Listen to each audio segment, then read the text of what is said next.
So అని మీరు అంటున్నారు. కానీ యూహన్ సినిమాకు సందర్భంగా రోజా గారు మాట్లాడారు రాత్రి, విన్నారో లేదా మీరు? మీ దృష్టికి వచ్చిందా సార్? నేను అసలు రోజా గారు మాటింటేనే మీరు అసలు ఏదో ఫీల్ అవుతున్నట్టున్నారు సార్. ఒకటి రాజకీయము ఇవన్నీ ఒక ఎత్తు సార్. మనందరం కూడా ముందర మనుషులం కదండి. మానవతా విలువలు అనేటువంటి కొన్ని ఉండాలి కదండి. సంస్కారం అనేటువంటిది కొన్ని ఉండాలి కదండి. ఉండాలి కదా ఎవరైనా సరే. ఐ థింక్ ఉంటేనే గౌరవించబడతాం. ప్రజాప్రతినిధులకి మరీ ముఖ్యం ఉండాలి కదా. అలాంటివి లేని వ్యక్తుల గురించి మీరు వాళ్ళ ప్రస్తావన నా ముందర తీసుకొస్తే ఏం మాట్లాడతాను సార్ వాళ్ళ గురించి? మినిస్టర్ కదా. దౌర్భాగ్యం సార్. ఆంధ్రప్రదేశ్ రాష్ట్రం చేసుకున్నటువంటి దౌర్భాగ్యం రోజా లాంటి వ్యక్తి అక్కడ కూర్చొని మినిస్టర్ అవ్వడం. ఆంధ్రప్రదేశ్ రాష్ట్రం చేసుకున్నటువంటి దౌర్భాగ్యం. అది రాసి పెట్టుకోండి ఈ విషయాన్ని. ఎవడు ఏం కేసులు అక్కడ పెట్టుకోమని చెప్పండి, కానీ నేను చెప్తున్న విషయం ఎందుకనంటే సరే ఒక శాఖ ఏడిచ్చొచ్చిందిగా, ఓ శాఖేగా మంత్రి.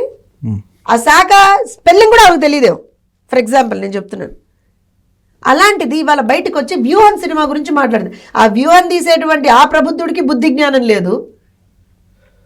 ఆయన నిజంగా చెప్తున్నాను. ఎందుకనంటే రాజకీయంగా ఎన్నో సినిమాలు మనం చూసామండి. చాలా cinema is something that depicts the society అని మనం చాలా సందర్భాల్లో చెప్పుకున్నాం. And there is a close knit connection between cinema and politics. We believe that.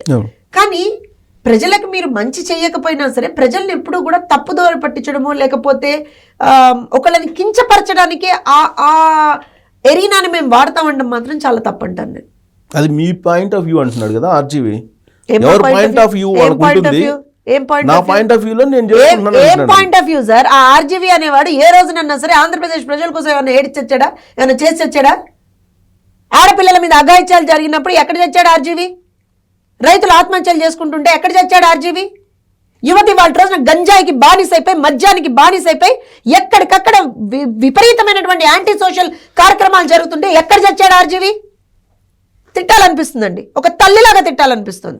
ఎందుకనంటే ఇవాళ రోజున ఆంధ్రప్రదేశ్లో యువత భవిత అంత అంధకారంలో ఉన్నప్పుడు నువ్వు నిజంగా ఒక సినిమా డైరెక్టర్ అనుకుంటున్నావు కదా. I'm putting it very clearly. అనుకుంటున్నావు కదా సొసైటీకి ఏదో ఎలగబెడుతున్నానని అనుకుంటున్నావు కదా. చలో ఇవాళ నేను అడుగుతానండి ఆర్జీవిని, ఆంధ్రప్రదేశ్లో ఇవాళ రోజున గంజాయి ఎక్కడికక్కడ అంత ప్రివలెంట్ గా ఉన్నప్పుడు నువ్వు ఏం మెసేజ్ ఇస్తున్నావు అంటున్నాను. ఒక దర్శకుడుగా నువ్వు ఆ విషయం మీద ఎందుకు రియాక్ట్ అవ్వలేకపోతున్నావు? ఆయన ఆ వ్యూలో ఆలోచించుండరు. ఆయనకు కావాల్సిన వ్యూ అన్నారు కదా, ఆయనకు కావాల్సిన వ్యూ ఆయన పైన ఉన్నటువంటి బాస్లు చెప్పే వ్యూ. అందుకే అనేది పేటీఎం అని ఎందుకంటాను సార్ అంటేనే వాళ్ళకి మళ్ళీ ఎక్కడ లేని పౌరుషాలు వచ్చేస్తాయి. లేని దిక్కుమాలిన ఎలివేషన్స్, దిక్కుమాలిన పౌరుషాలు వాళ్ళవి అంటే మళ్ళీ కోపాలు వస్తాయి. ఎస్, ఏం వెలగబెట్టారంటే వీళ్ళు రాష్ట్రానికి. ఇవాళ నేను చెప్తాను, ఆర్జీవి ఒక ఏదో దిక్కుమాలిన ఏదో సినిమా తీశాడని చెప్తున్నారు. ఆ దిక్కుమాలిన సినిమా గట్ట వీళ్ళు పోయి అక్కడ నిలబడట, దానికి ఒక ఫంక్షన్ట. ఈ మహానుభావులు నిన్న అక్కడ అంబటి కనిపిస్తాడు, రోజా కనిపిస్తుంది. ఈ మహానుభావులు సిగ్గులేని మంత్రులు ఒక్కొక్కళ్ళు కూడాను మొన్నండి, నాట్ ఈవెన్ 15 days తుఫాను బాధితులు ఒక్కళ్ళ దగ్గరికి వెళ్ళారండి వీళ్ళు? ఒక్క బాధితుడి దగ్గరికి వెళ్ళారా వీళ్ళు? ఇంకెందుకండి ఇవి మీరు చెప్తున్నారు. కానీ వాళ్ళు ఏమంటున్నారు, యూహన్ సినిమా విడుదల అయితే తెలుగుదేశం పార్టీ క్లోజ్ అవుతుంది, అందుకే భయపడుతూ కోర్టుకు వెళ్ళారు. సార్ నేను ఒక విషయం చెప్తాను సార్, ఎవడు తప్పు చేసినా సరే కాలర్ పట్టుకొని గుంజి వాడిని శిక్షించేంత వరకు తెలుగుదేశం పార్టీ పనిచేస్తుందండి. డౌట్ లేదు అందులో. ఎవ్వరు తప్పు చేసినా సరే స్పేర్ చేసే ప్రసక్తి లేదు. మా గౌరవానికి భంగం కలిగించే విధంగా మేము ప్రవర్తిస్తామని వాళ్ళు చెప్పినా, లేకపోతే మమ్మల్ని ఇష్టారీతిన తిట్టినా, మమ్మల్ని ఇష్టారీతిన టార్గెట్ చేసుకుంటూ మా వ్యక్తిత్వానందం చేస్తూ ముందరికి వెళ్తే మేము ఏదో సాధించేస్తాం అనుకుని వాళ్ళు అక్కడ అనుకుంటే మాత్రం I think they are thinking very wrong. ఎవరు కాలరా? ప్రొడ్యూసర్ కాలరా, డైరెక్టర్ కాలరా, లేకపోతే ఎవరు కాలరా పట్టుకుంటారు? ప్రొడ్యూసర్ కాలరో, డైరెక్టర్ కాలరో, లేకపోతే వాళ్ళకి వెనకొండే అండదండలు అందిస్తున్నటువంటి వాళ్ళ కాలరో. ఎవడు తప్పు చేస్తే వాడిది. మళ్ళీ చెప్తున్నా, ఎవడు తప్పు చేస్తే వాళ్ళ కాలర్ పట్టుకొని మరి శిక్షించేంత వరకు వదిలిపెట్టదు తెలుగుదేశం పార్టీ. యాక్షన్ ప్లాన్ ఉందా? 29th రిలీజ్ అవుతుందంట. చూస్తారు కదా సార్, చెప్పా కదా నేను, వదిలిపెట్టమని చెప్పాను నేను. ఎందుకనంటే ఒకటండి, అబద్ధాన్ని మేము 100 సార్లు చెప్పేసి దాన్నే మేము నిజంగా నమ్మిస్తామని చెప్పి వీళ్ళు అనుకుంటే కనుక వాళ్ళు పప్పులో కాలేసినట్టే. మొదటి పాయింట్.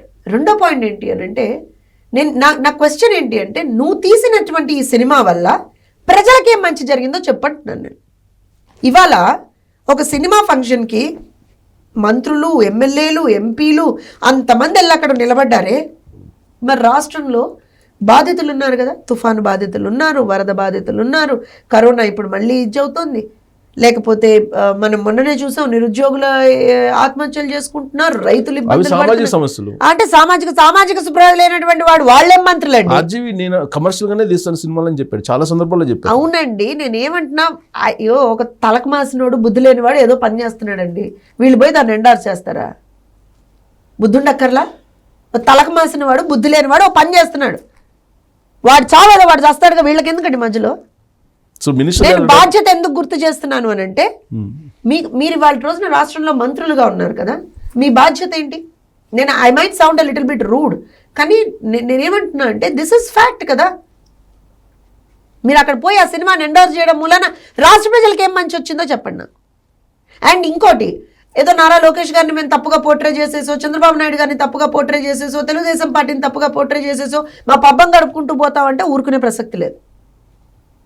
సో సినిమా ఆడే పరిస్థితికే లేదంటారు. We will make sure that nothing wrong is conveyed to people of Andhra Pradesh. Right. ఇందాక మీరు అన్నట్టు నిరుద్యోగులు, ఉపాధి లేక, లేదంటే విద్యార్థులు బాధపడతాయి, ఇవన్నీ ఉన్నాయి. యూత్ దూరం అయ్యారు అనేది ఒక ఏదో సర్వే వచ్చింది వైఎస్ఆర్ కాంగ్రెస్ పార్టీ వాళ్ళకి. దానికి విరుగుడుగా ఆడుదాం ఆంధ్ర అనే కార్యక్రమాన్ని పెట్టారంటున్నారు.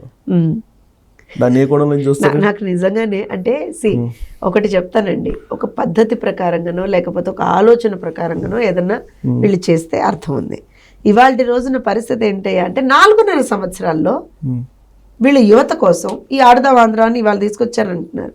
రాష్ట్రంలో ఎన్ని చోట్ల, లెట్స్ టాక్ నంబర్స్, రాష్ట్రంలో ఎన్ని చోట్ల మీరు స్టేడియంస్ నిర్మాణం కావచ్చు, లేకపోతే ఆ రకంగా అంటే I'm just giving an example, వివిధ స్పోర్ట్స్కి సంబంధించినటువంటి ఎంకరేజ్మెంట్గా మీరు ఏం చేశారు, ఇవన్నీ అడుగుతాం కదా. ఏమి అవునండి, అదే అవునండి. ఇవాళ మీకు లాస్ట్ మినిట్లో మీకు ఏదో ఈ బాబా ఇదేదో బెడిసి కొట్టేటట్టుంది, ఎందుకని ఏదన్నా మేము మసిబూసి మారేడుకాయ చేద్దామని చెప్పి వీళ్ళు అనుకుంటే వీళ్ళు ఆడుదాం ఆంధ్ర అని అంటారు. యువత రేపు పొద్దున సిక్సర్లును ఏమంటారంటే వీళ్ళ మాడుబగిలి సమాధానాలు యువత చెప్తారు. ఏముంది కాదు మేడం, మీరు అంత ఈజీగా తీసుకుంటున్నారు ఆ ప్రోగ్రామ్ని. ప్రతి కిట్ మీద, బాల్ మీద, తర్వాత స్పోర్ట్స్ మెన్స్ వేసుకునే బ్యాండ్స్ మీద, ప్రతి దాని మీద జగన్మోహన్ రెడ్డి బొమ్మ, అలాగే 3 కలర్లు వాళ్ళ పార్టీ కలర్ ఉండాలి అని చెప్పి చెప్పారు చాలా క్లియర్గా. దానికి వాలంటీర్లు ప్రతి కాన్స్టిట్యున్సీలో ఒక యాప్ పెట్టి రిజిస్ట్రేషన్ చేస్తున్నారు. ఎక్కడ ఆడేవాళ్ళు, ఆడటానికి చూడటానికి వచ్చేవాళ్ళు కనీసం 3 లక్షల మంది ఉండాలి అని ఒక టార్గెట్ పెట్టి చేశారు. సో దీని మీద మీరు లీగల్గా ఫైట్ చేయరా? సార్ నేను ఒక విషయం చెప్తాను వినండి. నాకు తెలిసి ఇదొక్కటే అని కాదు, మేము మొన్నటికి మొన్న I think around 1.5 months back ఇంకో ప్రోగ్రామ్ ఏదో తీసుకొచ్చాడు, వైఏపీ నీడ్స్ జగన్ అనే ప్రోగ్రామ్ తీసుకొచ్చాడు.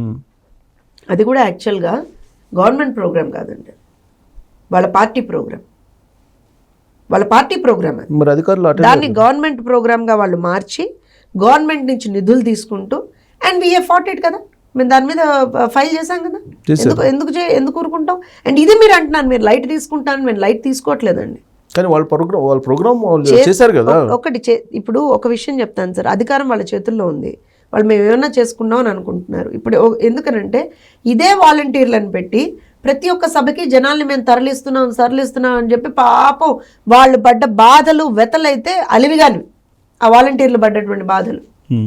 నిన్నగాక మొన్న మీరు ఇందాక కోట్ చేసిన వ్యూహన్ సినిమా ఫంక్షన్ కూడా వాలంటీర్లతోటే జనాలు తెప్పిద్దామని చెప్పి ప్రయత్నించారు. వాళ్ళు కందకాలు తవ్వినా, అక్కడ పెద్ద పెద్ద గోతులు తవ్వినా సరే వాటిని దాటుకుంటూ మరి ప్రజలు వెళ్ళిపోయారు. వీళ్ళట పిలవంగానే ప్రజలు పిచ్చోళ్ళ అండి. అండ్ ఇలా పోనీ ఈ దిష్టి బొమ్మ, మీరు చెప్పిన దిష్టి బొమ్మ, ప్రతి దాని మీద దిష్టి బొమ్మ పెడుతున్నాను సార్, మీరు మర్చిపోయారేమో, ఆఖరికి కరెంటు స్తంభాలకు కూడా 3 రంగులు వేసాడు ఈ మహానుభావుడు. కరెంటు స్తంభాలకు కూడా పొద్దున్న లేస్తే ఏమన్నా అంటే ఏదైనా ఎక్కడైనా చూడాలంటే పొద్దున్నే ఆ దిష్టి బొమ్మ, ఇంటి ముందరే ఆ దిష్టి బొమ్మ, లేకపోతే మనది ఏదైనా మన ఆస్తి పేపర్ల మీద కూడా ఆ దిష్టి బొమ్మ. చూడలేదా ప్రజలు? మీరేమో దిష్టి బొమ్మ అంటున్నారు, ఆయనేమో జీసస్, నన్ను అందరూ కొలుస్తున్నారు అని చెప్పి ఆయన అంటున్నాడు. ఇంకో సాయిబాబా అని అనుకుంటున్నారు, అందరూ పబ్లిక్ అనుకుంటున్నారని వాళ్ళు ఫీల్ అవుతున్నారు. మీరేమో రివర్స్ లో చెప్తున్నారు. నేను ఒకటి చెప్తాను సార్, ఎవరైనా సరే మీరు ఒక చిన్న లెట్స్ టాక్ వెరీ లాజికలీ. మీకు మీ నాన్నగారి నుంచి మీకు ఏదో ఆస్తి వచ్చిందండి. మీ నాన్నగారు అరే నా కొడుకు కదా అని చెప్పి మీకు ఆస్తి 1 ఎకరమో 2 ఎకరాలు ఆయన ఇచ్చాడు అనుకుందాం, అవునా? రిజిస్ట్రేషన్ చేయించుకుంటున్నారు మీరు. దాంట్లో గింటే మీ నాన్నగారు ఫోటో ఉండాలనుకుంటారు, లేకపోతే ఆయనకి ఆస్తి ఇచ్చిన మీ తాతయ్య గారి ఫోటో ఉండాలనుకుంటారు, లేదా మేము కన్నా మీ తల్లి ఫోటో ఉండాలనుకుంటారు. కానీ వాళ్ళెవరిదో దిష్టి బొమ్మ పెడతానంటే మీరు ఎట్లా ఒప్పుకుంటారు సార్? ప్రభుత్వం కదా, అందరు కలిసి ఎన్నుకున్నారు కదా. అవునండి, ప్రభుత్వం అయినంత మాత్రాన ప్రభుత్వ లోగో ఉంటుంది, nobody will deny that sir. But ప్రభుత్వంలో మీరు ఎందుకు అనుకోరు? ఇప్పుడు దుబాయ్ కంట్రీస్ లో, గల్ఫ్ కంట్రీస్ లో రాజులు సార్ గట్ ద పాయింట్ అయిపోయింది కదా. మీ పాయింట్ మీరు వచ్చారు కదా, మీరు ఎందుకు అబ్జెక్షన్ చేస్తున్నారు? మీ పాయింట్ మీరు వచ్చారు కదా. ఇదే పాయింట్ పాపం జగన్మోహన్ రెడ్డి చెప్దాం అనుకుంటారు, జనాలకు అర్థం కాలేదు. Thank you for confirming that. ఏంటంటే జగన్మోహన్ రెడ్డి ఒక రాజు అండి, ఆయన రాష్ట్ర ముఖ్యమంత్రి కాదు, రాజు. అందుకే నేను రాజన్న రాజ్యం తెస్తా అన్నాడు ఆయన. ఏ రోజున నేను ప్రజాస్వామిక ఆంధ్రప్రదేశ్ని తెస్తానని ఆయన అనలేదు సార్. ప్రజలు పొరపాటు పడ్డారు, అందులో డౌటే లేదు. ఆయన రాజు అనుకుంటున్నాడు. ఎవర్రా అక్కడ అని పొద్దున్న లేచి ఆయన అనగానే వీళ్ళందరూ పరిగెత్తుకుంటూ వెళ్ళిపోయి సార్ అయ్యా అయ్యా అయ్యా అయ్యా మహారాజుల వారు అని చెప్పి వీళ్ళు నిలబడాలి, ఆ మంత్రులు, ఆ ఎమ్మెల్యేలు, ఆ ఎంపీలు. ఏంటి సార్, ఏ కాలంలో బతుకుతున్నాం సార్ మనం? ప్రభుత్వం అనేటువంటిది ప్రజలు ఎన్నుకున్నటువంటి ప్రభుత్వం, ఎవరు కాదండి. And even for Jaganmohan Reddy one of the beautiful mandate ఇచ్చారండి ప్రజలు, స్ట్రాంగెస్ట్ మ్యాండేట్ ఇచ్చారండి ప్రజలు. ఆయన దాన్ని ఎంత నిర్వీర్యం చేసుకున్నాడు, ఎంత మిస్యూజ్ చేసుకున్నాడు అనేటువంటిది మనం చూడట్లేదా? We respect people's mandate. ఆ రోజున కూడా మీకు 23 ఇచ్చారన్నా కూడా ఎస్ మేము ప్రజల మ్యాండేట్ని మేము గౌరవిస్తున్నాం అన్నాం. ఇవాల్టి వరకు కూడా మేము ప్రజల్ని ఎక్కడ అగౌరవంగా మాట్లాడలేదు. ప్రజల్ని ఎక్కడ కూడా ఆ 23 ఇచ్చారు అని అన్న మాట, అదే 23 తోటి ప్రజల పక్షాన మేము పోరాటం చేస్తున్నామా లేదా? ప్రజలకి ఏ ఇబ్బంది ఉన్నా మేము పని చేస్తున్నామా లేదా?